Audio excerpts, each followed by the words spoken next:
Fast motivation आपण को स्वागत करुचे। प्रणाम। आजिर भिडियोटी बहुत महत्वपूर्ण अटे, तेणु भिडियोटी को शेष पर्यंत देखंतु एवं लाइक सब्सक्राइब करंतु, हेले भिडियोटी समस्त पाखक जाई परिबो। तबे चलंतु जानिबा। जो देशर प्रधानमंत्री बणरे कौन से साधारण कुड़िया बास करिथांती, सही देशर जनता बड़ बड़ महल रही था। आउ जो देशर प्रधानमंत्री राजमहल रही था, सही देशर साधारण जनता कुड़िया रही था। यही कथा जहाँ विषय कहुई से होती विष्णुगुप्त, जहाँ को सारा विश्व आचार्य चाणक्य नाम जानी। से तक्षशिला विश्वविद्यालय राजनीति रे सनातन शिक्षा ग्रहण करछंती, किंतु तांको मनरे एक महान राजनीतिज्ञ लुचि रही। से उचित मार्गरे प्रखर होई समस्तଙ୍କ सामनारे सेतेबेले आसिले जेबे मगध साम्राज्य रे गर्भी राजा नंद निज पितृ श्राद्धर ब्राह्मण भोजन अवसर रे आचार्य चाणक्यंकर राजसभा अपमानित कर देथिले। काहेकि ना तांको शरीरर रंग कला थिला। राजा नंद तांको सेवकों को आचार्य चाणक्य राजसभा बाहर कर देबा पई आदेश देथिले। तो आचार्य चाणक्य समस्तଙ୍କ सामनारे तांको चुटी खोली प्रतिज्ञा कले कि मु जेबे पर्यंत नंद वंशर समूले नाश कर न देछि, से पर्यंत निज चुटी बांधिबि नाही। मनुष्यर व्यक्तित्व तार एक अद्भुत गुण, जहा द्वारा से निजको चाहिए नायक बा खलनायक करिपारिबो। इतिहासर पृष्ठा आड़ेले विलक्षण व्यक्तित्वर खोजा जीव तो आचार्य चाणक्यଙ୍କ नाम शीर्ष रे आसीबो। एक गरीब परिवार जन्म होइथिबा बालक जे निज बुद्धि और ज्ञान बल मगधर सम्राट धनानंदर साम्राज्य को बर्बाद कर देथिले। एक बालक चंद्रगुप्त जी गाई और छेली चराउथिला ताकू हिंद्र सम्राट करदेले और मौर्य वंश स्थापना करथिले। संभावना को संभव करिवार ना हेउची चाणक्य। 100 चंद्रगुप्त मिसी एक चाणक्यर निर्माण करि परिबे नाही, किंतु जणे चाणक्य 100 चंद्रगुप्तंकर निर्माण करि परिबे। आसंतु आज जानिबा से विद्वानक विषय जी निज तेज मस्तिष्क असंभव को संभव कर देखाइछंती। प्राय 2400 वर्ष पूर्वे चंद्रगुप्तंकर महामंत्री थिले आचार्य चाणक्य।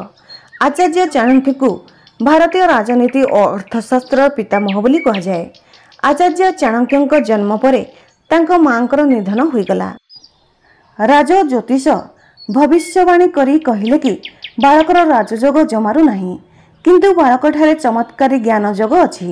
एहार विलक्षण विद्वानता जहा सूर्यर प्रकाश सह समान संपूर्ण जम्बू द्वीप को आलोकित करिवो।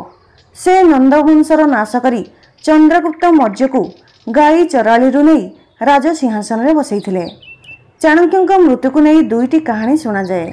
एथिरु केउटी सत्य एबे पर्यंत कौनसी सार नाही, किंतु आज तांको जीवन सिद्धांत उपरे जानिबा, जहाकू अनुसरण करी आपण निज जीवन को सफल करि परिबे। आज आचार्य चाणक्यंकर 5टी सिद्धांत उपरे जानिबा, जहा किछि मास भितरे आपण आपणको पूरा जीवन को सफल करि परिबे। सर्वप्रथमे जहा आचार्य चाणक्य जहा उपरे विशेष ध्यान दैछंती, से सब कथा को सुनंतु ओ आपणको मस्तिष्क रे बसाई दियंतु, कारण एही सिद्धांत ही आपणको संपूर्ण जीवन को बदलाई पारे। जहाकू प्रथमे चाणक्य गुरुत्व देछंती ताहा हेउची प्रथम, education is the best friend. शिक्षा ही प्रकृत बंधु।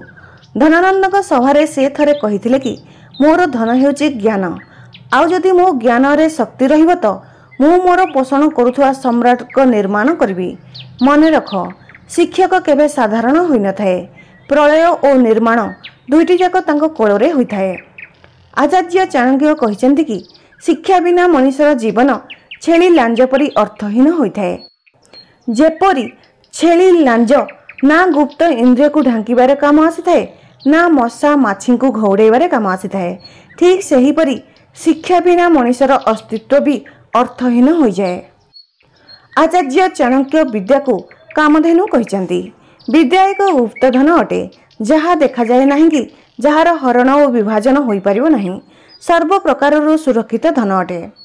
आचार्य चाणक्य कहिसेंती कि अशिक्षित व्यक्ति समाज पई बोझ होइथाए। एमिति व्यक्तिर समाज रे कौनसी महत्व न थाए। एमिति लोक समाज रे अंधविश्वास और नकारात्मकता को व्यापीबार काम करथांदी। एमिति लोकंक ठारू जे कहीं दूरेई रहियाकू चाहिथांदी। बुद्धि रे टंका रोजगार करा जाई पारे, किंतु टंका रे बुद्धि को हासिल करा जाई परिबो नहीं। चाणक्यंकर एही नीति कहिथाय कि जदि बुद्धि अछि तो मनुष्य जेते चाहिबो टंका रोजगार करि परिबो, किंतु जदि बुद्धि नहीं तो जेते टंका देले भी बुद्धि प्राप्त करि परिबे नहीं।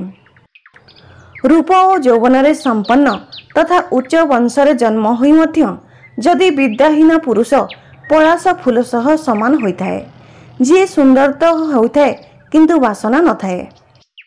एथिपाई शिक्षार अर्जन करने आवश्यक और सुजोग मिलिले एहार सदुपयोग करने मध्य आवश्यक। एमिति रे ही व्यक्ति को सफलता मिलता है और समाज रे मान सम्मान मिलता है। विद्वान को सम्मान दुनियार सबु कोण रे करा जाए। सेथिपाई नुआ नुआ कौशल शिखिया पाई तत्पर रुहंतु। बहुत बही पढ़ंतु, अनुभवी लोकों विषय रे पढ़ंतु और निज जीवन रे प्रयोग करंतु। द्वितीय, आचार्य चाणक्यंकर सुंदर सिद्धांत विषय जानिबा कि एमिति कौन तांको भितर थिला जहा तांको चाणक्य करदेला। से सबुबले गोटे कथा उपरे जोर देउथिले कि बुद्धिमान व्यक्ति ही बलवान अटे। बुद्धि जहा पाखरे अछि से ही बलवान अटे। बुद्धिहीन व्यक्तिर बल निरर्थक अटे। जदि आपण बुद्धिहीन अटंती तो आपणको पाखरे जेते भी बल थाउ से बल मूल्यहीन अटे, काहेकि ना आपण ताको यथार्थ रूप रे प्रयोग ही करि परिबे नहीं। कारण बुद्धिर बल रे ही गोटे ठेकुआ बुद्धिहीन अहंकारी बलशाली सिंह को बन रे कूअरे पकाई मारदेला। थरे बनर राजा सिंह सह सबु पशु मानकर एग्रीमेंट है कि प्रत्येक दिन पाली अनुसार सिंहर भोजन पाई सिंह पाखक जीवाकू हेबो।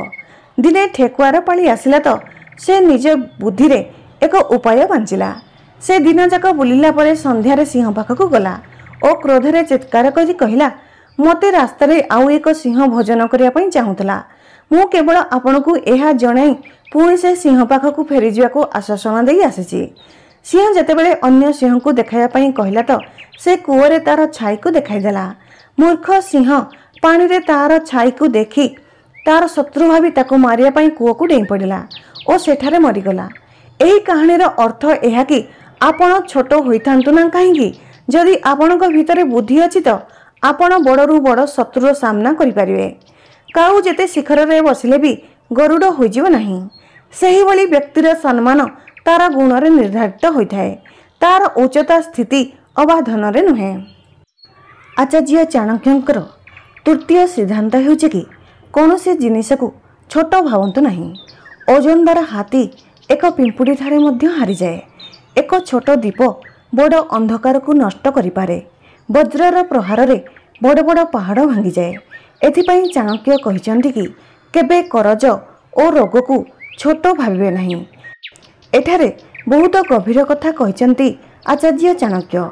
आजिर घा काली एमिति छेद होई पारे जहा केबे सुखे नहीं कि पूज बाहरिबा बंद हुए नहीं। आजिर नेइथिबा 500 टंकार करज काली 5 लाख होइजिवो जदि एही अभ्यासर दूर न करिबे तो। थरे आचार्य चाणक्य चंद्रगुप्त को नहीं जंगल चलीगले। सेठारे बाटरे कंटा बिछा होइतिला जहा चाणक्यंक पादरे पशिगला। चंद्रगुप्त तळकू देखिला तो कंटार एक लता चारिआडे माड़ी जाइतिला। चंद्रगुप्त खंडा बाहर कला और ताकू फिंगिया पई आगकू बढ़िला। चाणक्य तांकू अटकाई कहिले, आजि ताकू काटिदेव तो से पुणी कळिबो। एहार मूलरे गुड़ और दही पकाई देव तो पिंपुड़ी माने किछि दिन रे एहार मूल को समाप्त करदेबे। ठीक सेहीपरि रोग मध्य एक करज परि होइथाए। तेणु तार तुरंत निवारण करंतु, नचेत कालिकी कौनसी मेडिकल रे लक्षे टंका खर्च करिवे। आपणको काम और आपणको स्थिति दुईटी जाक खराब हो जाय पारे। जेपरि रोग एक करज परि होइथाए, सेहीपरि करज एक रोग परि होइथाए। थरे जदि करज नेबार अभ्यास पड़िजिव तो यह केबे सुधारी हुए नहीं। जदि आपण काहाठारू 200 टंका भी नेइछंती तो ताकू तुरंत फेरंतु। करज जीवन रे नथिबा भल। करज सेतेबेले नियंतु जेतेबेले किपरि फेराइबे तार योजना प्रथमरु करिथिबे। यह भाबी नियंतु नहीं कि जेबे टंका हेब सेतेबेले देदेवी एमिति भाबिबे तो टंका केबे हेब नाही। आचार्य चाणक्यंकर चतुर्थ सुंदर सिद्धांत हेउछि कि साहसी हुंतु। सिंहर गुंफारे पहुँचिले संभव कि मनीष को हाथीर मस्तिष्क थिबा गज मुक्त मिल जाय पारे, किंतु जदि मनीष बिलुआ पाखक जीव तो सेठारे बाछुरीर लांज और गधर चमड़ा व्यतीत आउ किछि मिलिब नाही।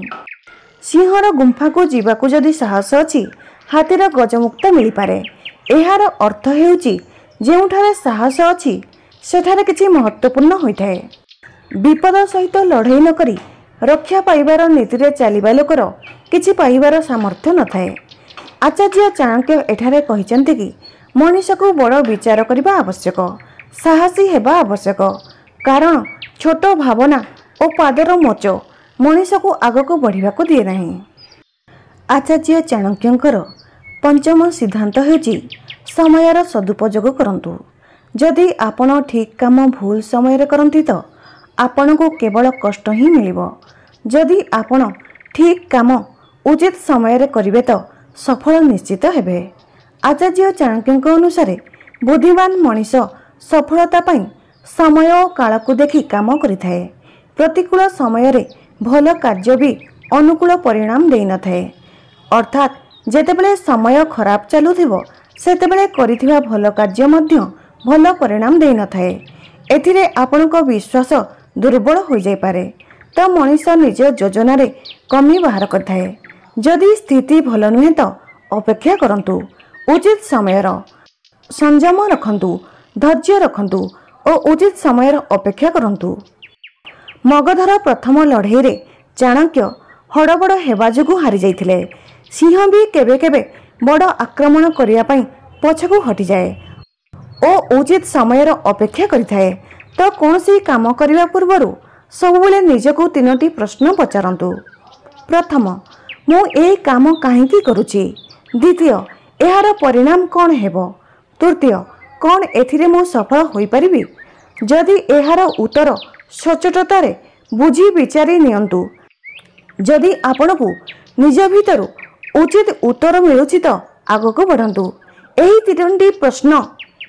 तीनोटी प्रश्न बारंबार निजको पचारंतु, सही अनुसार निर्णय नियंतु। आचार्य चाणक्यंकर एही पांचटी सिद्धांत जदि आपणकू भल लागि थाए दयाकरी भिडियोटी को like, comment, share and subscribe करंतु। जय जगन्नाथ।